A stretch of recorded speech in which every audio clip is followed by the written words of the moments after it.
The next session that's coming up, I'd like to give a quick introduction to Maor and Hadar from INCRMNTAL. How do you pronounce that? INCRMNTAL, fantastic. Hi everyone. Thank you, David, by the way. It was pretty awesome. And you did an amazing introduction also, almost for our presentation. Hi everyone. Thank you for being here with us. How does it work? Does it work? It doesn't really bring it to you? Or try it again? No.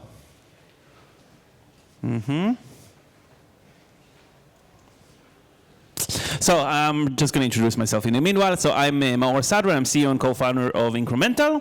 I've been in this industry for 20-something years, so actually even longer than David. I spent 14 years in the mobile space, you can say, and about a decade on the web days for some of you. Like when I started my career, I sold pop-unders on Kazaa and ICQ. Some of you have no idea what I'm talking about. And yeah, previously I was also CEO for a company called Uplift. Uplift was a pretty big CPI network out of Germany. And about 3.5 years ago, I started INCRMNTAL. INCRMNTAL is a measurement solution that measures incrementality. It doesn't rely on user-level data, SDKs, or anything has to do with that. We've been pretty lucky, and I would say similar to David. Also, I foresaw kind of like what's happening was literally written on the wall. And yeah, started INCRMNTAL just before Apple announced SDK. We also celebrated with David around the same day of an announcement. Yeah, and I'm Hadar Telem. I joined INCRMNTAL about 9 months ago after being a customer of INCRMNTAL. I'm in the industry for over 10 years in mainly analytical roles. I started in a marketing agency, then moved to Playtika as a business analyst, then became the director of marketing analytics at Huge Games. And I kind of faced all the privacy and measurement changes from the advertiser side. I managed a department of marketing analytics, and we tried to give the best measurement solutions, results, and insights to an entire department who was kind of losing data day over day and kind of with ATT getting in. So I actually was looking for kind of solutions that would help me see the bigger picture when measurement is kind of losing it. And that's how I got to INCRMNTAL, where I manage kind of all the analytical and customer success teams. Now, what we're going to talk about today is, this is the topic. When you say attribution, do you actually mean contribution? We're talking about how to do budget allocation in a world where you don't really have user-level data anymore to make your life quite easier. So a few years ago, being a marketer used to be simpler. It used to be easier. We had all the data ready. We had everything trackable. We had attributed data that was kind of real time, and attribution actually leveled up the playing field. So thank you, David, for also contributing to that space at that time. Yeah. Also, making a decision on your measurement and your ROAS, your metrics was kind of simple. You had your target, more or less. You knew what is your performance, and you knew where to scale up, where to scale down, and what is going on. Yeah, and even though, as you mentioned, David, Facebook, Google, Twitter, and so on were a self-attributing network, the MMP's role was really important because they deduplicated the data and leveled the playing field, okay? Even though Facebook might have claimed, hey, I've generated 1 million installs, while your MMP told you 40,000, you had, again, the MMP to kind of be able to help you rely and make decisions. Yes, and as a media buyer, you could also know exactly what's going on. You didn't care who is SRN and who isn't. Now, as you've seen in the previous deck, Apple did this, okay? Dum, dum, dum. They announced this around 2020, around the same time us lucky people started our companies, basically saying, hey, dude, would you like to be tracked? How many of you actually click allow? Okay, not a majority, and that's the point. And basically what it meant is that it just meant that your data, your reporting data, your attribution data, went from this super nice, okay, OCD certified to this, okay? It went totally off. Also, your organic data, I'm sure you felt it, completely changed. It used to be kind of a small portion of your overall paid plus organic traffic, and it shifted. Everything goes to organic now. What really happened? Also, your performance kind of started shaking. Some weird sources suddenly getting over-attributed or suspiciously over-attributed. Can't say for sure, or you can. Also, some sources started deteriorating in performance, kind of losing it. What happened? Is Facebook not good anymore? Well, who knows? Yeah, now why is this happening? So yes, as you've heard, some ad platforms or some MMPs continue doing probabilistic attribution, okay? Even though it's not allowed. And we're not going to call it fingerprinting, okay? We're just going to call it probabilistic. Now, some ad platforms, of course, did the migration, okay? We support SKA Network 2.0, some 3.0, some 4.0, and then back to 3.0, and then back to 4.0. So it's very confusing. It's very complicated. And of course, by the way, there's one player that says, I get to play by my rules, okay? I have first-party data, so I get to use ad services API. I get to say, these are all the installs I generated. By the way, my definition for an install is not everybody else's definition of an install. Okay? If a user clicks install, I get to say install, while everybody else, only if a user opens the app. Big difference, by the way. Now, basically what it meant is something like this. The outcome often makes zero sense. You can't really make a match. You can't deduplicate. And again, data stops making any sense. And also when the data stops making sense, basically decision-making became really off. Like, what happens? You reduced your spend. What happens to your organic? They go up, they go down, they stay the same. What happens? How do you make decisions when attribution is kind of losing it? And David covered it pretty well.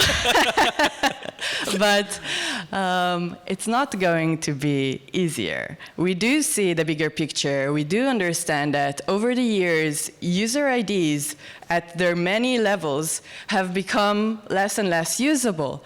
Some are reinventing themselves, but then doing deprecation again. Facebook has really supported those changes over the time, and they also added advanced mobile measurement that they reduced. They removed view-through attribution.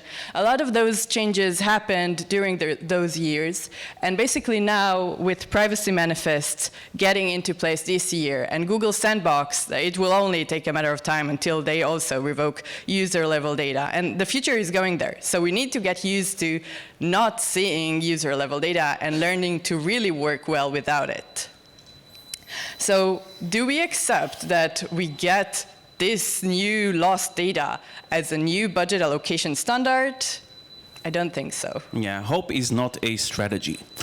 Basically, budget allocation, when we talk about budget allocation, should consider contribution, not attribution, okay, in today's world. And measuring contribution is actually fairly simple because it's not about users, okay? It's about value, okay?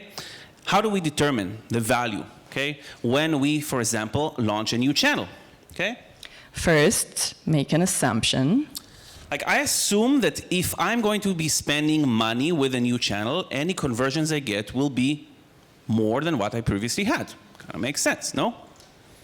So secondly, test your hypothesis. I assume that, again, if I start a new channel and I can compare my attribution to my contribution, I will actually understand what is the value I'm getting. For example, if I started channel A, attribution told me, hey, I counted 10,000 conversions, it could look like this. Channel B can also tell you got 10,000 conversion, but it may look a bit different.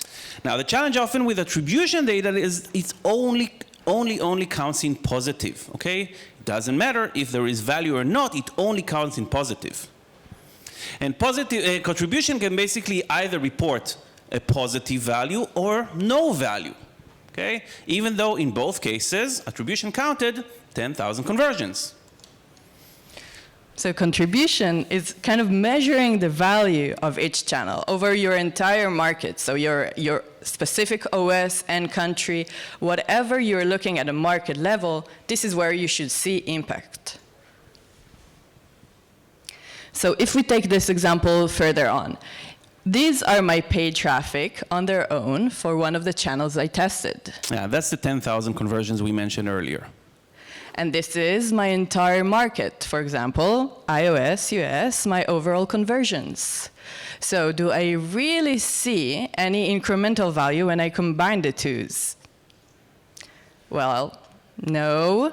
And that's an example for cannibalization. You spend more money, but you didn't get a lift to your overall conversion as a result. This is no incremental value. Now, every change a marketer makes gives you an opportunity to do kind of an experiment. And the way to do it is fairly simple. Just have an hypothesis before making a change. For example, if I increase spend, I should get more installs. If I decrease spend, I should get great. Now, basically, daily optimizations that you make, and luckily, a lot of you make a lot of changes all the time, all the changes you make every single day gives you a very, very easy opportunity to measure, simply by having hypothesis before you make a change. It's as simple as that. Making a change, tracking it, having an hypothesis, comparing before versus after. Now, another important concept for budget allocation is to understand marginal costs. So if you have your data containing attribution data, so if you have, for example, a specific channel, you can say for each spend level, you start at 1K, you increase to 3K, to 6K, and so on. You get attributed revenues, you get attributed ROAS. Let's say this is your lifetime value ROAS per each spend level. It's not enough to look just at the attribution ROAS. It's also important to look at your marginal ROAS, meaning how much would it cost you to bring the next user or the next revenue on your current spend level. And this is something that we want you to take into consideration.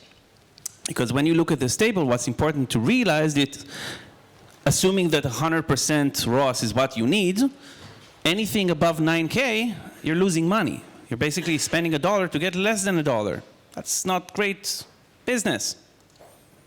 So marginal CPI or ROAS for us in terms of lingo is the same as incremental CPI or ROAS, is the same as ICPI or iROAS. Apparently we need to talk faster.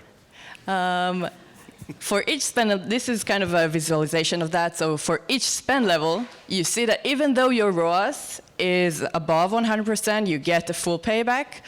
On your marginal ROAS, you're actually kind of losing it at some point or hitting a point of diminishing returns. Diminishing what? Diminishing returns. So it's a proportionally smaller profit or benefits derived from something as more money or energy is invested in it. Fully clear, yeah? No. I'm going to use an analogy. So you wanna have flowers. You plant a seed. You water it. You put 10K. You get a sprout. You keep spending. You put more water.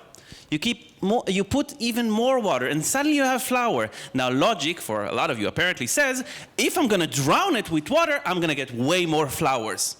But no, flower is dead.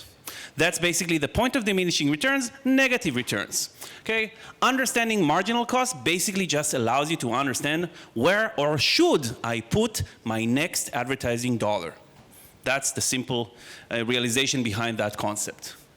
So if you have the combination of both ROAS and your marginal ROAS, it is making your decision-making much simpler and more coherent in today's world post-privacy. Because if you understand both what basically your total attribution data tells you, as well as how much it would cost you to bring the next dollar and how much you're really contributing to the market at your current spend level, will give you a much better answer as to what you should do right now. Scale up, scale down, and how should you treat your target versus the actuals when you also have marginal KPIs. Now, are we saying that attribution, MMPs are useless in a privacy-centric world?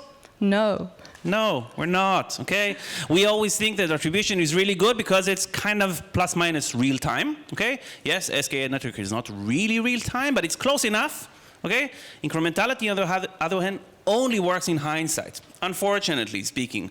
So when you make, for example, decisions like which of my creatives works better, you don't really need anything beyond attribution. When you try to figure out which device works better, Samsung Galaxy I don't know, 25 versus 27. I have no idea where they are these days. Attribution is fine, is good enough, okay? In summary, basically it's about contribution and not just attribution. You need to understand the full value of your marketing spend according to the market performance and not just attribution data. Attribution is pretty awesome as a proxy, okay? It's real time and really helps you understand, again, are you directionally going in the right direction? Which Remco, by the way, likes using. Joke for later. Also, you need to figure out the point of diminishing returns and understand that if you overwater your plants, they will eventually drown. Unfortunately. Now, we are out of time. Yeah, sorry. Yeah, so being a marketer can be simpler again if you just work with the right methods and also the right mentality. If you don't have like a sophisticated marketing tool, you need to get the mentality of not just looking at attribution, but also at contribution to the market and changing your bottom line. We have launched a white paper a couple of weeks ago alongside with some of the MMPs, just to show that we're not anti-MMPs, that talks about, again, how marketers should orchestrate between attribution, incrementality, and also this other thing that's called MMM, marketing mix modeling, media mix modeling. You can feel free to scan the QR code or just go to our website, find it, download it. Thank you very much for your time. Thank you. Yeah, it's been a pleasure.